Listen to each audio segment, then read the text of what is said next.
Bien, bonsoir. Nous sommes réunis ce soir dans le cadre de la Nuit des idées, si loin si proche, sur le thème de si loin si proche. Comme vous pouvez remarquer, nous sommes à distance. Le protocole sanitaire du lycée Gustave Flaubert est respecté. Il y a plus de 2 mètres entre nous, dans une salle qui a été aérée, nettoyée pour l'occasion. Donc nous prenons en compte bien sûr la situation actuelle du Covid-19.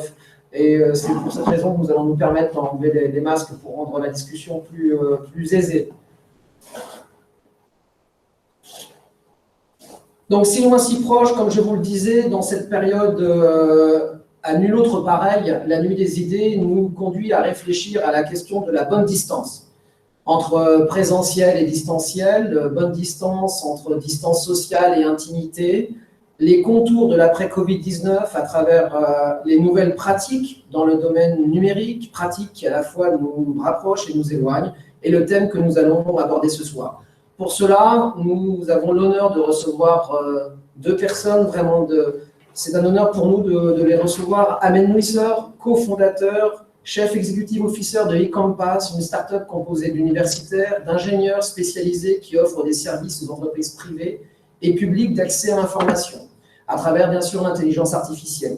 Vous travaillez, Ahmed, sur les modèles mathématiques, les modèles de deep learning, et vous êtes impliqué dans la compétition internationale par rapport à la problématique des Natural Language Processing et Understanding, qui sont soit en fait les champs des langues sous-représentés sur la scène internationale, face à des compétiteurs comme les GAFA. Exactement. Vous développez de nombreux projets, citons actuellement notamment Look Arabic et le projet Dataset baptisé Tunisie, spécialisé dans le domaine du traitement du langage naturel, les TLM. Nous avons aussi le grand honneur de recevoir aujourd'hui Imed Alibi, percussionniste, auteur et compositeur de renom international. Vous avez sillonné le monde, Imed, à travers divers projets auprès de grands noms comme Imed Maklouti, les Boukakès, avant de lancer vos propres projets, Safar en 2014, dont nous aurons le plaisir d'écouter un morceau à la fin de cette conférence. Sali en 2018, notamment un album avec Michel Mar et Monir Toudi. Vous faites de la production de musique de film, Nolan Sang, film réalisé par Ayad Najafi. Vous êtes également cofondateur du Sousse International Percussion Festival. En plus de votre carrière de musicien et compositeur dans différents projets, vous collaborez comme consultant à Visa for Music au Maroc, à Babel Expo à Marseille, à la Fondation Candide en Allemagne, Massive Music à Londres. Vous avez dirigé les Journées musicales de Carthage en 2019, une très belle réussite.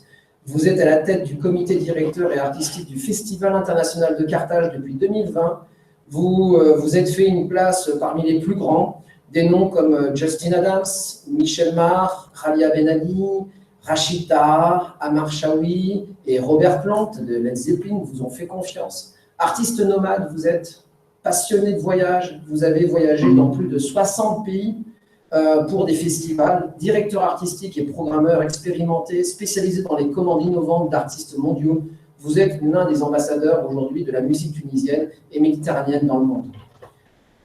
Ahmed Nouisser, je vais commencer par vous et nous allons aborder une première question qui était en fait, dès le début de l'épidémie de Covid-19 en Tunisie, l'écosystème des startups s'est mobilisé pour répondre en urgence aux besoins des autorités de santé et pour compléter le dispositif public. Vous avez développé pour le compte de l'État le chatbot Aziza et en collaboration avec Innova Robotique pour les hôpitaux, vous avez aussi développé le robot Jasmin qui assiste l'unité Covid de l'hôpital universitaire Salou Assous. Pouvez-vous nous rappeler la jeunesse de ces projets, la création de ce chatbot, la création de ce robot, les intérêts de telles innovations dans le contexte de confinement, les répercussions sur les populations tunisiennes et le devenir du robot Jasmin? Que devient le robot Jasmin? D'accord. Bonsoir tout le monde, bonsoir Pierre-Emmanuel, bonsoir Ahmed. C'est un honneur de répondre à votre invitation et d'être présent avec un si grand artiste. La jeunesse du projet, en fait, c'est la jeunesse de tout le projet iCompass. On a vu venir depuis quelques années l'industrie 4.0 et tout ce qu'elle soulève comme problématique, notamment la problématique de la compréhension du texte. Et on s'est dit, il faut qu'on trouve un moyen pour rendre varier la perception ou mettre en effet de la perception de l'IA d'un facteur de menace vers un facteur d'inclusion dans les sociétés. On constate que depuis 10 ans, en Tunisie, il y a à peu près 100 000 élèves qui sortent du système scolaire par an. 100 000 élèves, c'est 1 million, c'est 10% de la population qui sont fragilisés, qui ne sauront pas s'exprimer en langage classique, arabe, français, anglais, correctement. Donc, il sera impossible de déployer une industrie ou des systèmes automatisés si les utilisateurs finaux ne peuvent pas s'exprimer correctement et se faire comprendre par le système. À partir de ce moment, on s'est dit quels sont, dans nos régions sud-méditerranéennes, quels sont les points qu'on peut relaxer. On a trouvé que les dialectes, le dialectal, qui est utilisé à peu près à 85% sur les réseaux sociaux, représentent la clé pour pouvoir permettre à ces gens fragilisés d'accéder à la nouvelle technologie. On a commencé par là, relaxer la compréhension du texte en dialectal, d'où le NLP, le traitement automatique de la langue. Donc on a commencé par amasser un nombre impressionnant de data, de données, que nous avons annoté. Aujourd'hui, on a pour le Tunisie à peu près un dataset de 1 million. Et on a ouvert 10% pour l'écosystème, l'écosystème international et tunisien notamment. Donc, à partir de ce moment, on a commencé à comprendre ce qui est dit. Et à partir du moment où on commence à comprendre ce qui est dit, on peut répondre à ce qui est voulu.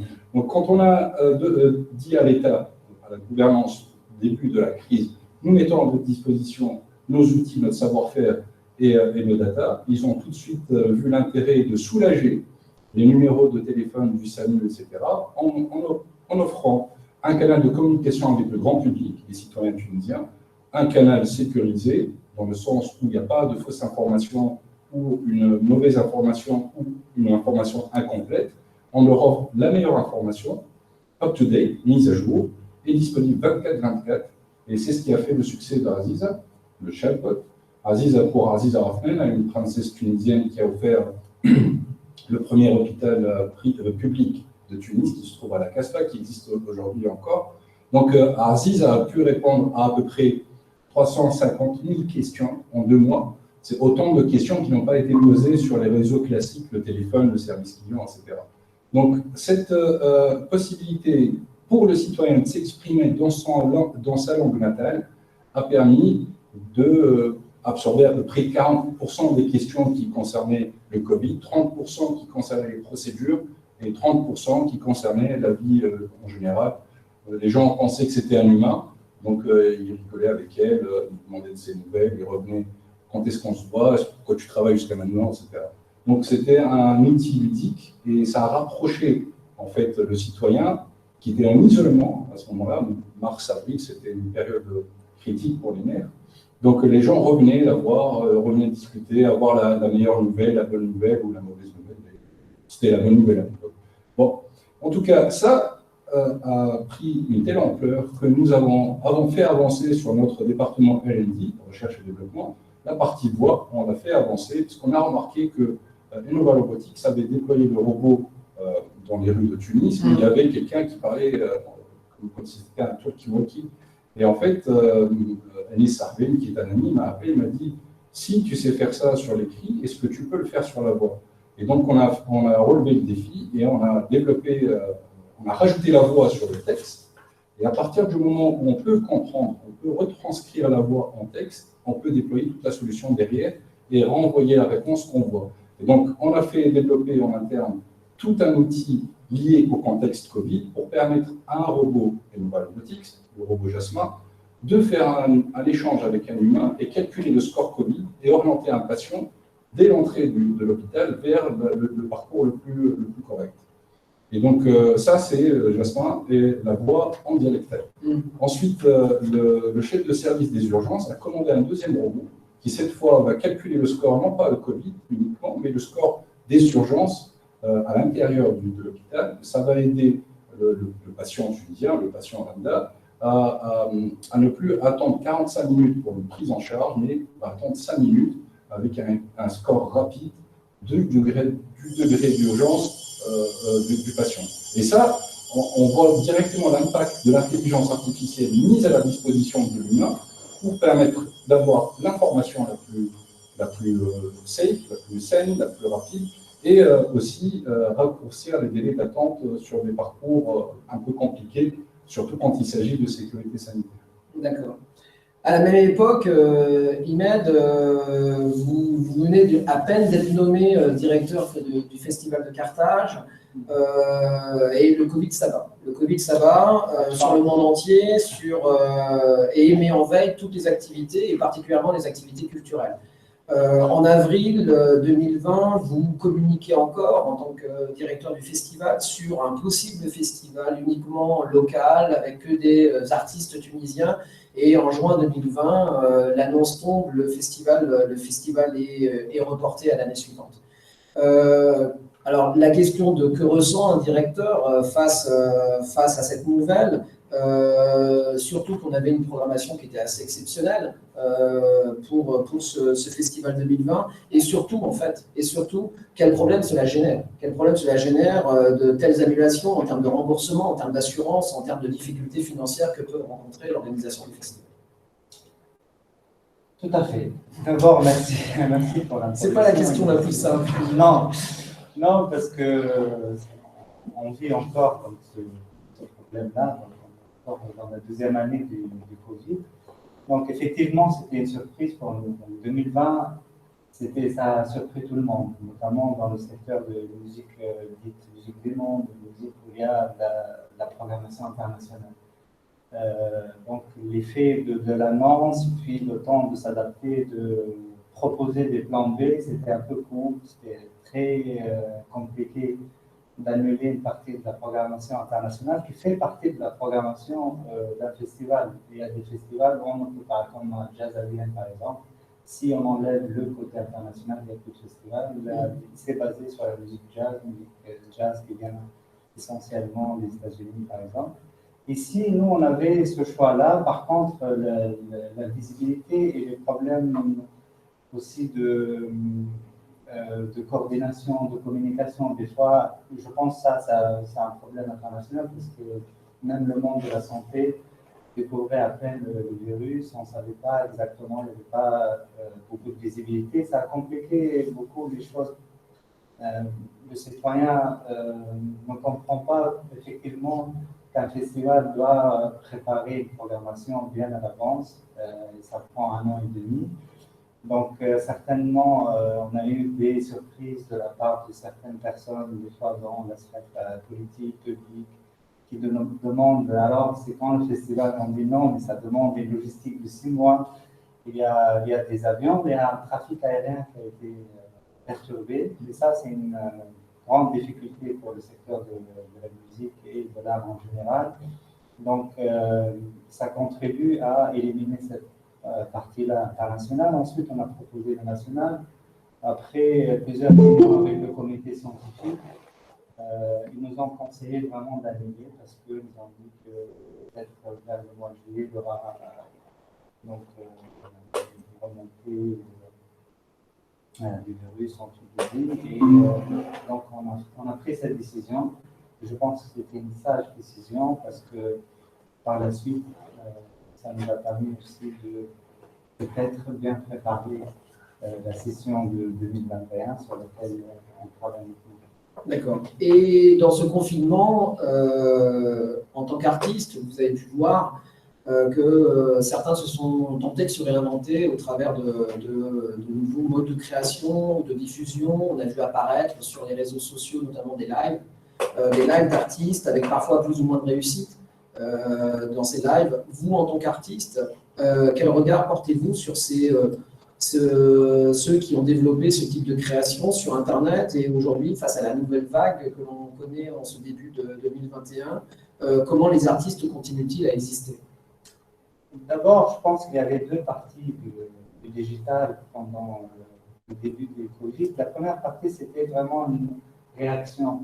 Donc, il y avait du soutien au corps médical partout dans le monde de la part des musiciens à travers le live streaming, à travers des vidéos filmées justement avec des téléphones portables. Donc, techniquement, c'est un peu brouillé. Et puis, surtout, il y avait un embouteillage de présentation et de production sur le net et ce n'était pas techniquement facile. Mais je pense que c'était plutôt une réaction pour aider une réaction de solidarité de la part de beaucoup d'artistes vraiment sur le continent africain, en Amérique et en Europe. Et on a vu vraiment beaucoup d'initiatives de ce genre. Et surtout, c'est une aussi réaction au vide, parce que l'artiste a vraiment peur du vide. Et je pense, même existentiellement, le fait de sentir ce poids, de ne plus jouer. Donc, j'ai vu des gens que j'ai jamais vu jouer devant un téléphone ou un petit écran avec la guitare. Et j'ai vu Mathieu Chédid faire plusieurs vidéos. C'est certainement, il y a des gens qui ont été contre ce principe même de faire des performances comme ça live. Ça, c'est une partie. Après, je pense que les musiciens se sont rendus compte vraiment des difficultés et que la pandémie va durer. Et là, il y a eu la dépression. Donc, il y a eu de ce vide, il y a eu plus de la demande, comment on va faire. Donc, bien sûr, chaque système, chaque pays a son système. En France, par exemple, les intermittents de spectacle sont organisés entre eux à travers des pétitions pour demander une prolongation de l'intermittent du spectacle. Dans des pays de la région MENA en Afrique, donc c'est plus de l'aide, de l'appui, donc comme la création de fonds relance la culture en Tunisie ou au Bénin, au Côte d'Ivoire, au Sénégal, au Maroc. Il y a eu plusieurs initiatives pendant plusieurs mois, plus bien sûr le fameux Zoom qui ne finit jamais, donc avec beaucoup de discussions autour de la pandémie, ses conséquences sur l'art. Et je pense là, le digital a été déjà présent dans le secteur de la musique et des industries créatives en général, par le biais de la distribution digitale, par exemple, pour la musique. Netflix donc, a eu beaucoup de succès pendant cette période. Oui, c'est clair. Là, on voit vraiment que dans le secteur, il y a eu des complications pour le live, mais en parallèle, il y a eu aussi un secteur de l'industrie qui a eu beaucoup de succès et qui a eu un bon chiffre d'affaires aussi. Spotify, iTunes,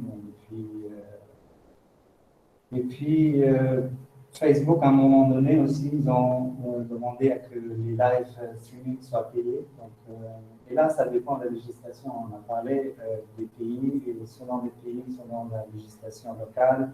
Donc, il y a des pays qui paient les droits d'auteur, il y a d'autres non. Et là, on a vraiment le Covid, il a juste en fait montré les difficultés dans lesquelles vivent les musiciens, les artistes, les intellectuels ou d'une manière générale les gens dans le secteur de la culture, parce qu'il n'y a pas que les musiciens, il y a tout un écosystème dans les techniciens, dans les photographes, des chauffeurs, des hôtels, même des vendeurs saisonniers, parce qu'il y a des villages, des villes qui vivent vraiment d'un festival pendant l'été. On l'a vu dans plusieurs villes.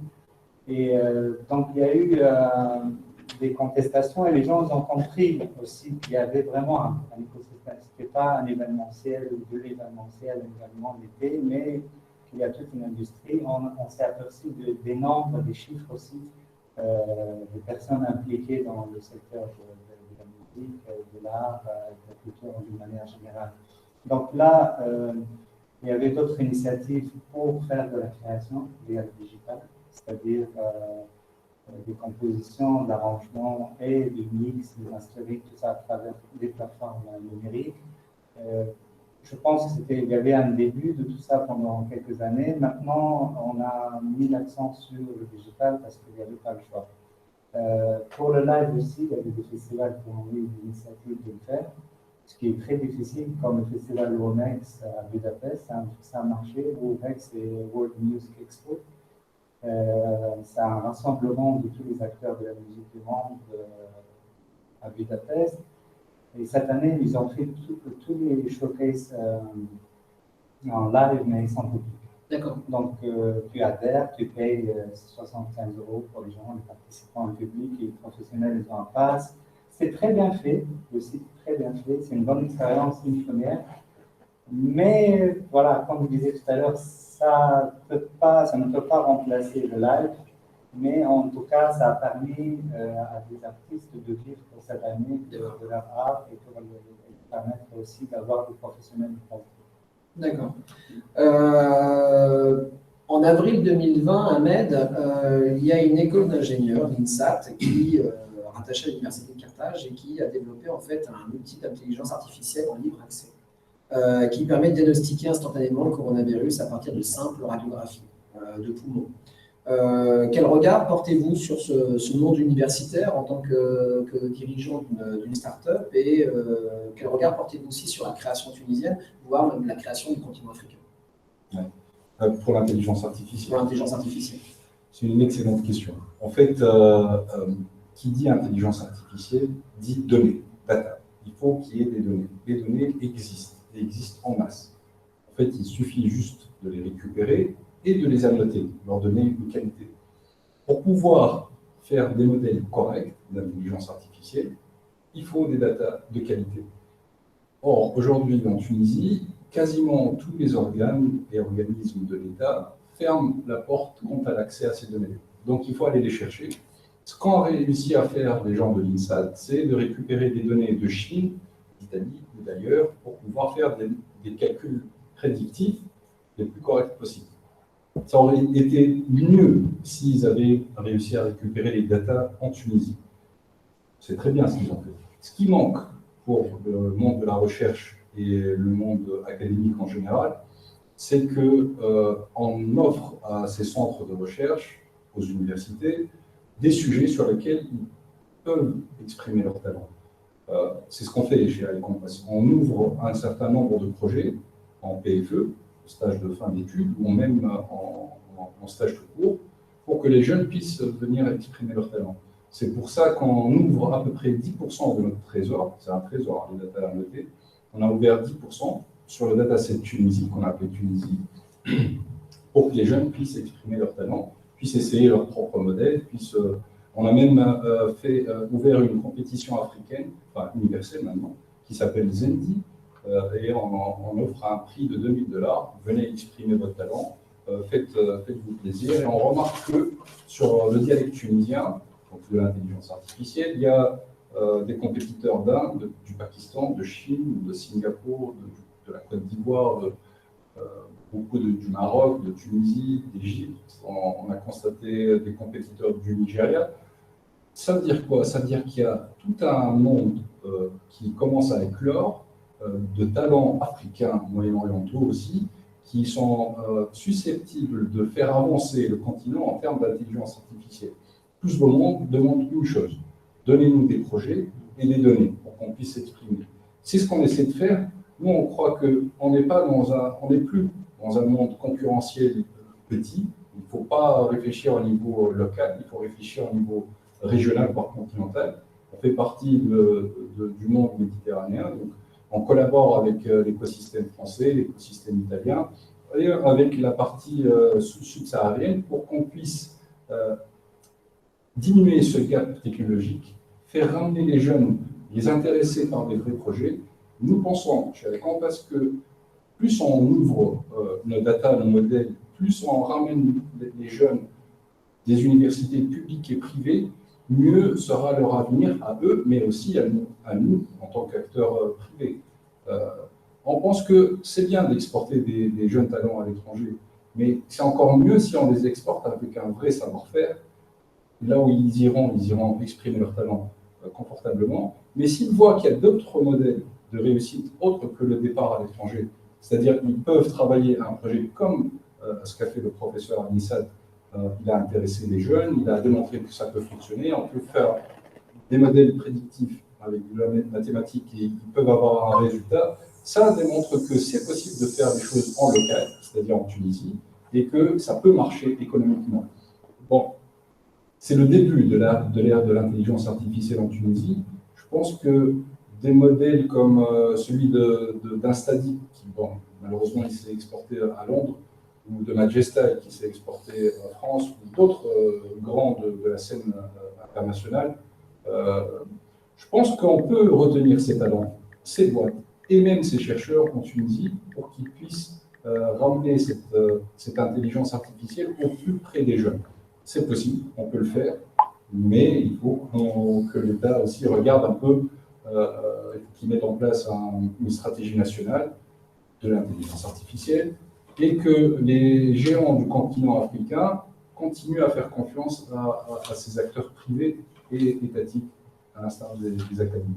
D'où les conventions que vous avez signées dernièrement au mois de novembre avec ces écoles pour retenir ces cerveaux ici en proposant des travaux de recherche de fin d'études. Exactement, de tout type de contrat. C'est l'avantage des startups.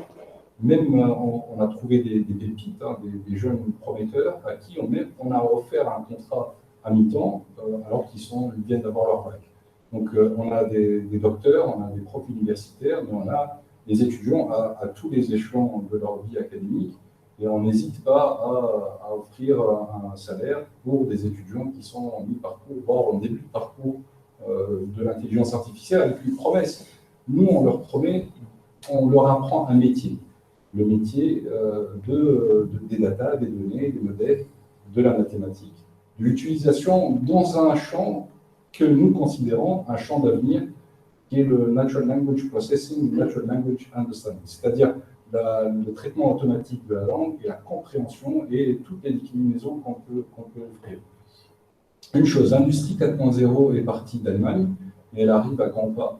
Donc, si on regarde le tissu économique tunisien, on a une grande partie d'offshore, c'est-à-dire de sous-traitance de l'industrie européenne. Si en Europe, on commence à produire avec des usines plus petites, avec une productivité plus grande, les Européens peuvent se soulager de la sous-traitance dans le Maghreb, en Tunisie notamment. Le seul moyen d'arrêter cette pente rampante, c'est de faire en sorte que l'industrie tunisienne puisse épouser ou au moins faire un parallèle avec l'industrie 4.0. Et parmi les vecteurs les plus importants de l'industrie 4.0, c'est l'intelligence artificielle. Nous faisons ce pari pour intégrer la voix à toute la partie dialogue homme-machine, la voix en dialectale, que ce soit en Tunisie, au Maroc, au Mali ou partout dans le continent africain. Ça permettra aux ouvriers, aux futurs ouvriers, de pouvoir dialoguer avec la machine dans leur langue naturelle.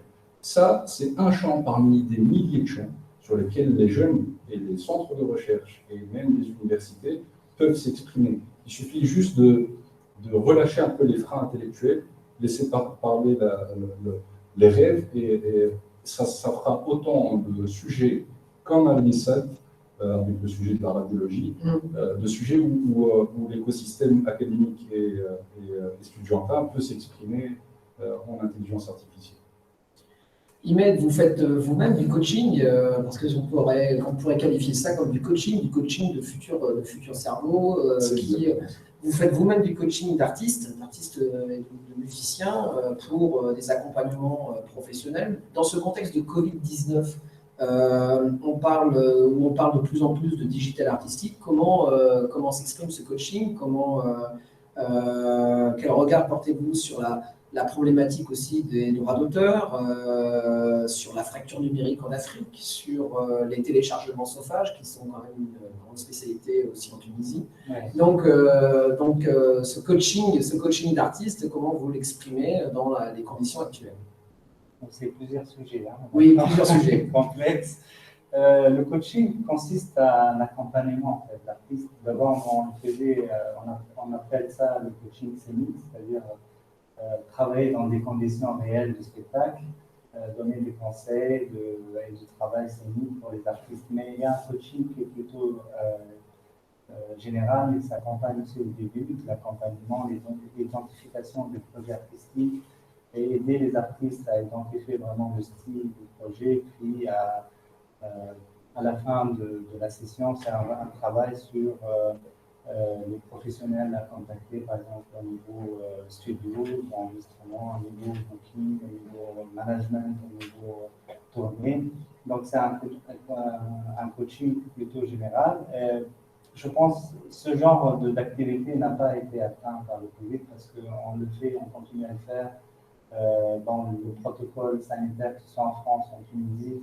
Il y a une certaine tolérance pour les résidences artistiques. D'ailleurs, même le président Macron a encouragé les ateliers et les résidences, où il y a les ateliers où il y a quelques personnes, un groupe de musique par exemple, ça se compose généralement de 6 à 7 personnes, 4 personnes, des fois des duos, des fois un artiste seul. Et puis à travers le digital, à travers Zoom par exemple, ou à travers aussi des contacts directs avec des artistes. Je pense que ce genre d'activité n'a pas été touché comme le live. Tout à l'heure, j'ai parlé justement de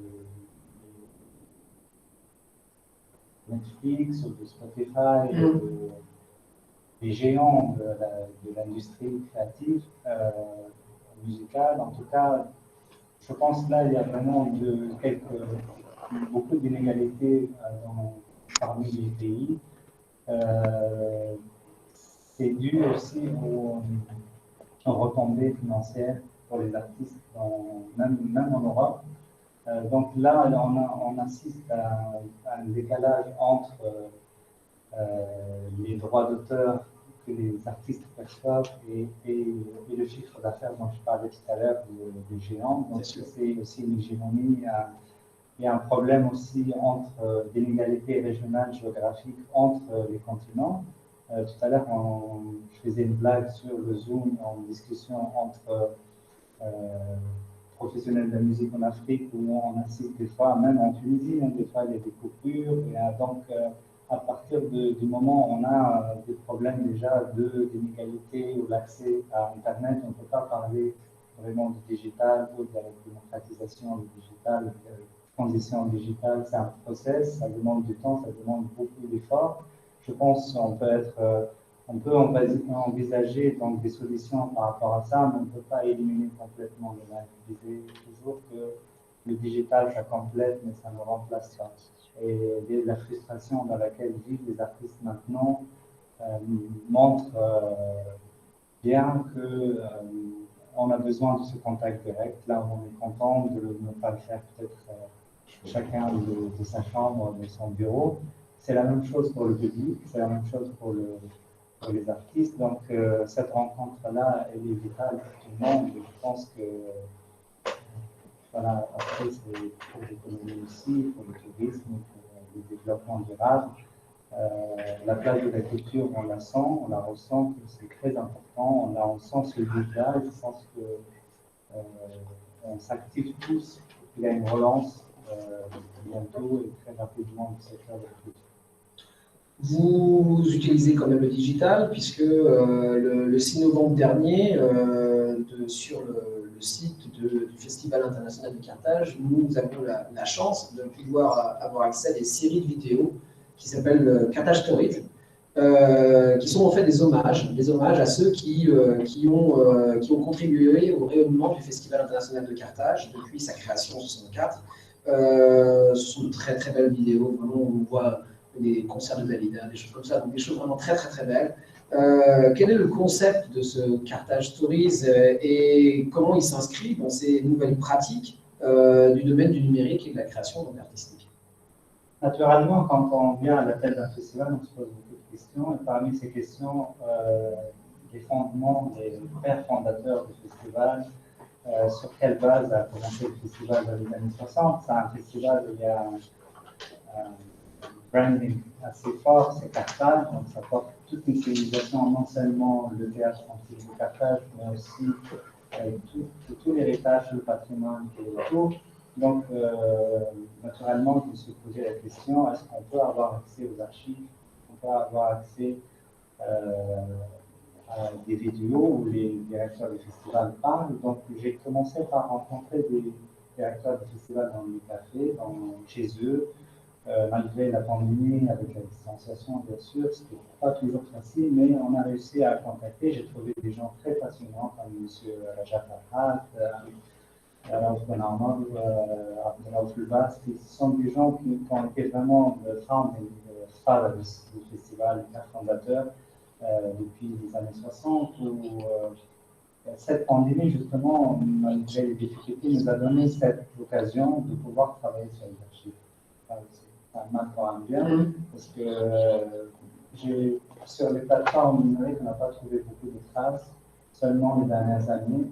Mais il y a une grande partie du festival qui a commencé par le jazz, qui a commencé par le classique, qui a commencé par la musique tunisienne traditionnelle et très très ouverte sur la musique du monde, les jazz ambassadors, il y avait James Armstrong, il y avait Manuel Makeba, il y avait beaucoup d'artistes qui sont passés par Carthage.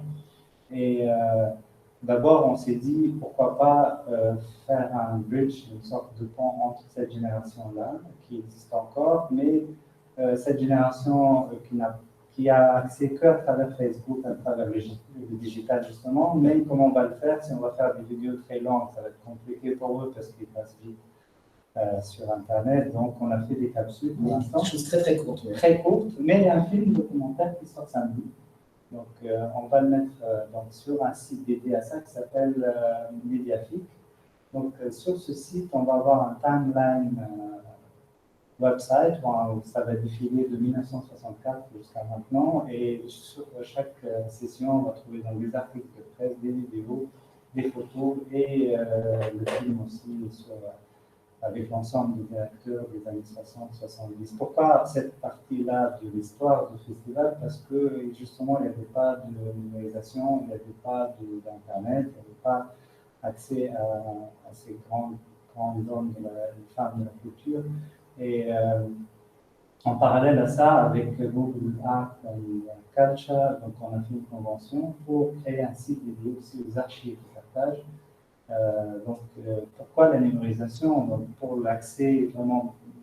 Généralement, en Tunisie, on fait des événements autour d'une exposition physique où il y a peut-être un ministre et des gens, les directeurs du festival, on salue ça et on applaudit, et des fois on retrouve plus ces archives, c'est tout à fait naturel.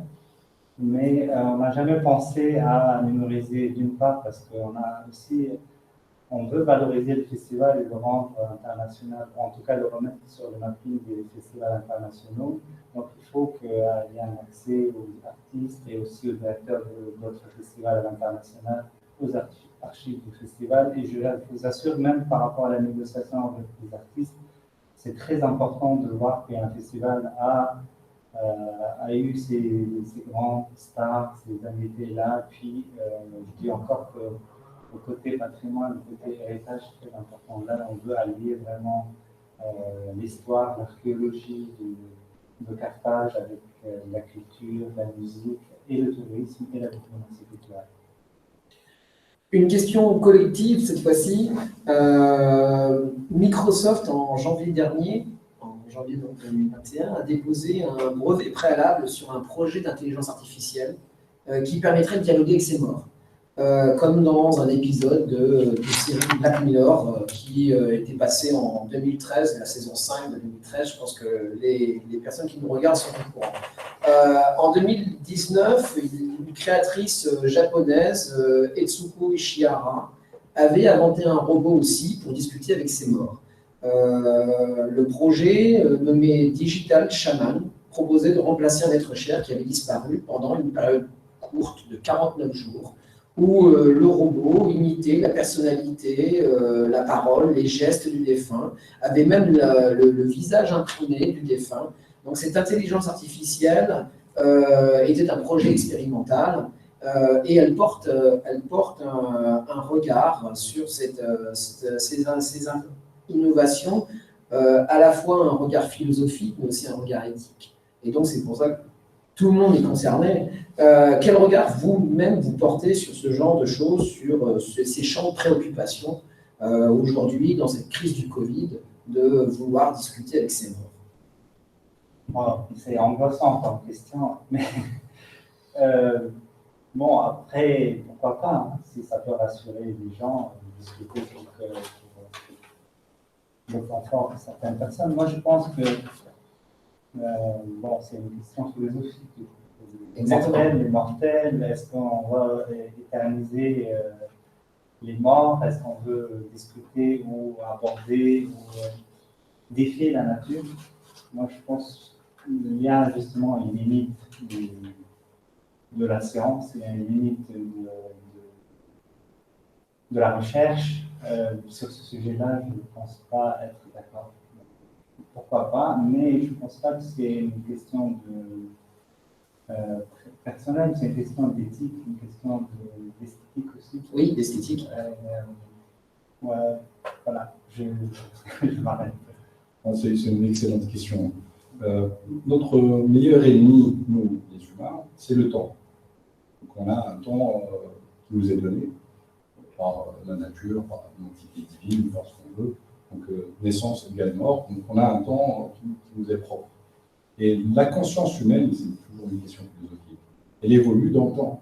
Donc, si l'intelligence artificielle va prendre le pas sur l'après-mort, elle ne peut pas modéliser l'évolution de la conscience. C'est-à-dire, si je prends une personne qui part à 50 ans, elle va pouvoir modéliser jusqu'à 50 ans, mais une personne qui a 50 ans, dans 10 ans, elle aurait eu 60. C'est là la difficulté. Ça, c'est un premier point. Mais le problème d'éthique que soulève M. Ali, c'est l'éthique. Il y a une éthique, il y a une limite qui est imposée par la nature. La nature nous a imposé des limites comme la gravité. Et pourtant, nous sommes partis en dehors de la sphère terrestre. La science nous a limités pour aller sous l'eau. Nous avons relaxé ces contraintes. Nous sommes capables, nous les humains, de faire des merveilles et des miracles. Ceci étant dit, l'éthique est une question qui est en discussion même au niveau universel, au niveau de l'ONU, a mandaté l'UNESCO pour mettre un programme mondial pour l'éthique de l'intelligence artificielle. Nous, avec Compassion, on fait partie du comité UNESCO pour l'Afrique. Donc, on est en train de réfléchir réellement à la limite qu'on devrait imposer à la recherche scientifique dans le domaine de l'intelligence artificielle, et les limites et les menaces sont nombreuses. Et c'est pour ça que répondre par oui ou non, bien ou pas bien, à ce genre de questions devient un peu difficile. À titre personnel, je pense qu'il faut laisser la nature faire son boulot. Quelqu'un qui est parti.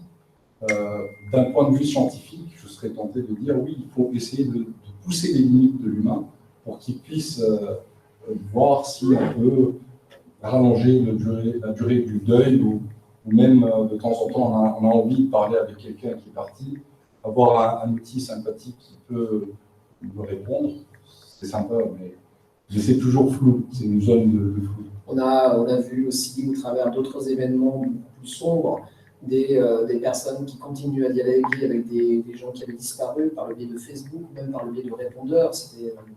Ouais. Après, il faut, je pense qu'à mon niveau, je ne pourrais pas répondre, mais je peux donner qu'un avis. Et l'avis, c'est que l'éthique doit être là. Sinon les systèmes intelligents vont prendre le pas sur nous et vont commencer à... C'est toujours une question d'équilibre. Il faut laisser la nature faire son travail. Comme disait, on peut faire beaucoup de merveilles avec la science, avec la recherche, avec l'intelligence artificielle, mais à un moment, je pense que c'est toujours une question de balance, de vie.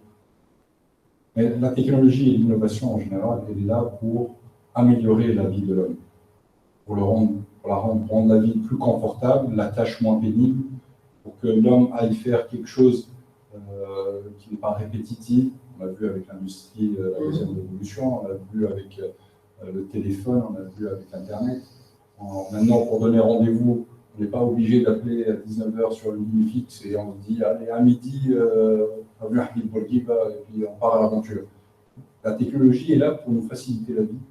Et je pense qu'on peut rester sur cette notion de facilitation de la vie au quotidien, professionnel, personnel, etc.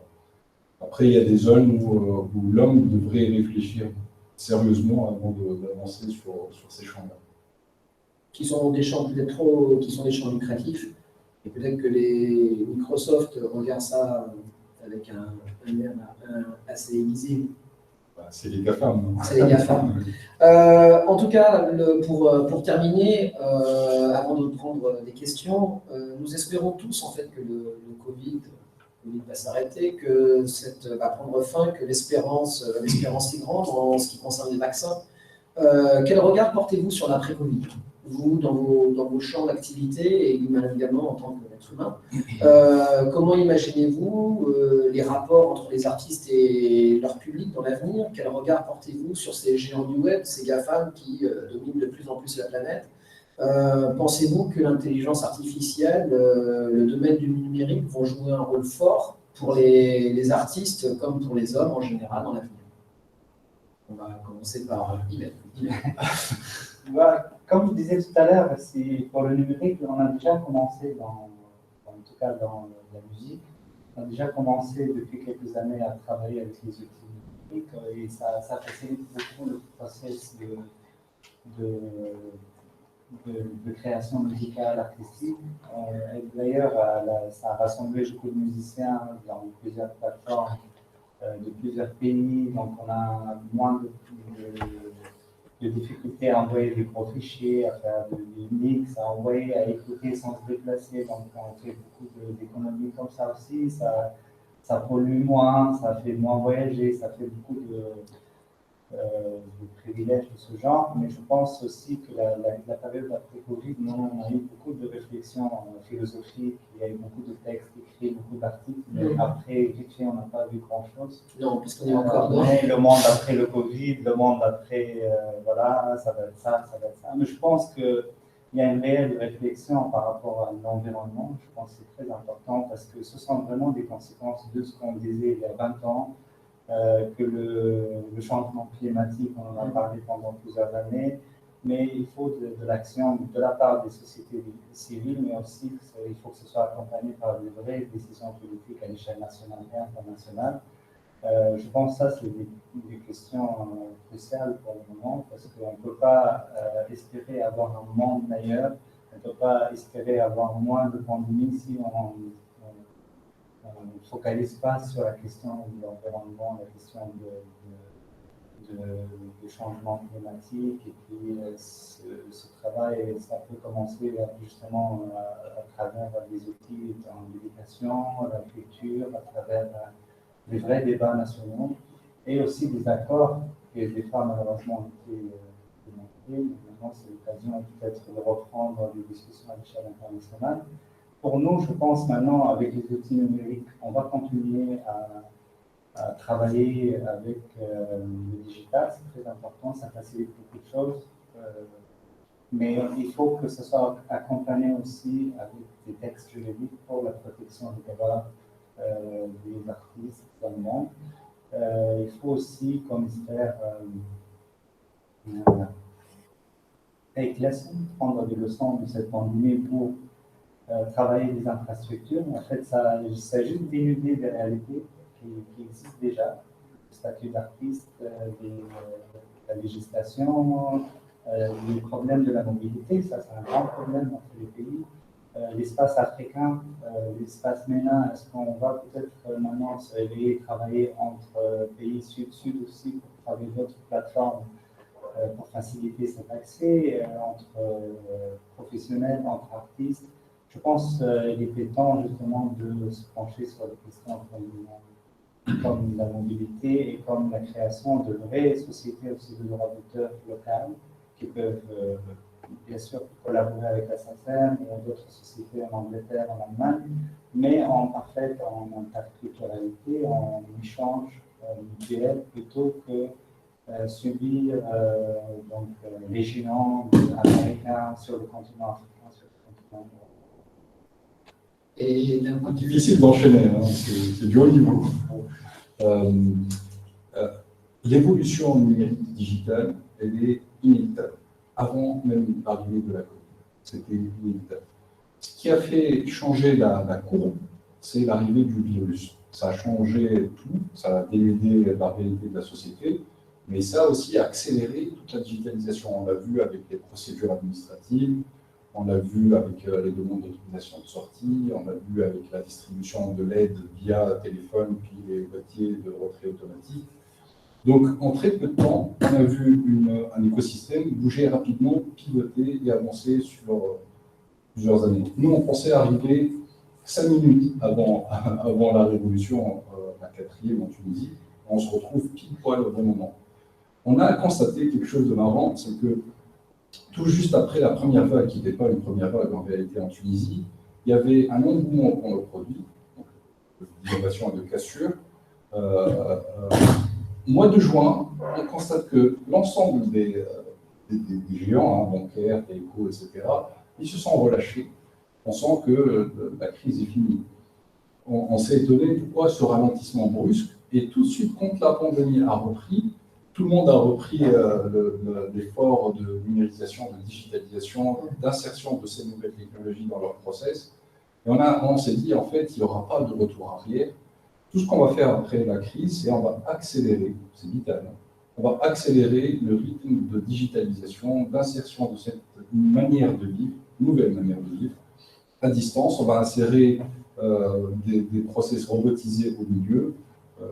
Et cela va permettre quelque chose d'extraordinaire, c'est que les personnes qui faisaient un travail répétitif de contact humain, et qui, entre guillemets, il n'y avait pas beaucoup de plus-value, de valeur ajoutée, ils vont pouvoir passer à d'autres tâches plus appropriées, plus intellectuelles.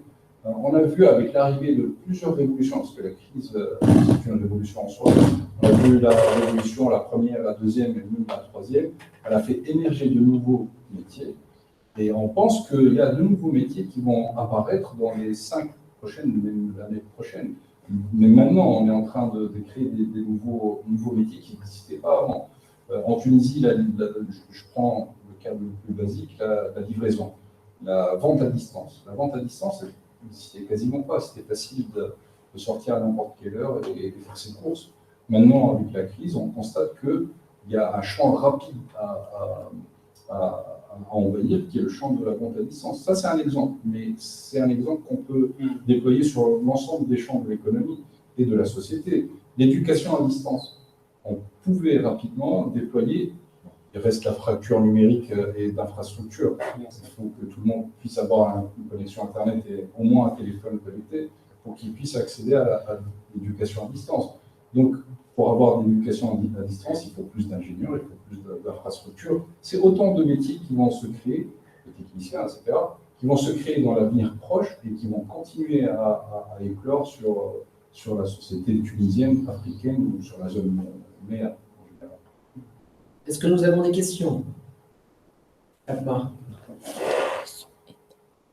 Donc nous n'avons pas de questions. Nous allons prendre fin en fait à cette séance. Ensemble, nous remercions vivement Ahmed Ali pour votre présence. C'est un honneur de vous avoir, ainsi qu'Ahmed Louisser, un honneur aussi. Et nous allons terminer par une très très belle écoute. Nous allons terminer par un bol d'espérance musicale dans ces temps troublés que nous vivons actuellement, extrait de l'album Safar de 2014 de Imed. Pour quelques dinars de plus, un petit clin d'œil à un grand compositeur.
Merci beaucoup et bonne soirée.